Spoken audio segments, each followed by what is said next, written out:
Let's analyze this pink sourdough bread. It looks ready. It doesn't stick to my hands. And it has formed a dome, a slight one.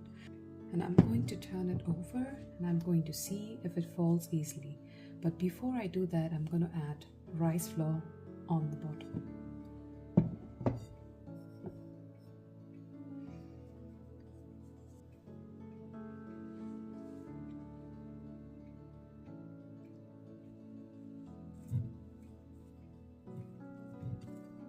Bowl looks clean. Let's shape it. I will show you quickly what kind of inclusions you can add just to be more flexible. So you spread your dough as good as you can wide. These are some last minute inclusions, especially nuts and seeds, which is easy to put. I'm going to add a fusion of cranberry and cashew. For the cashews, you can leave them as is or you just break them with your hands. I have already broken cashews and sprinkled them everywhere around because they're pretty big. And this is how it looks like. Now let's fold it. I don't add anything after I add this. I just fold it and I keep it. So you can also skip something if you don't like, for example, cashews. You can just leave it with cranberries. That's also absolutely fine.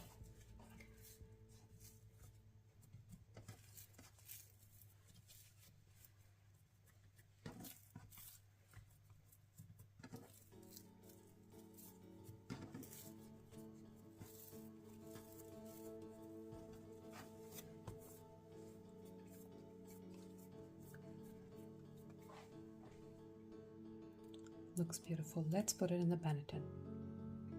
I have my float banneton ready. I'm going to show you how to put the dough upside down.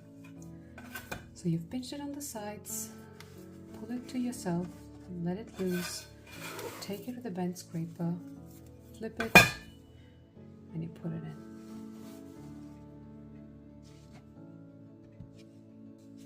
It's jiggly. And I'm gonna stitch it and let it for cold proof.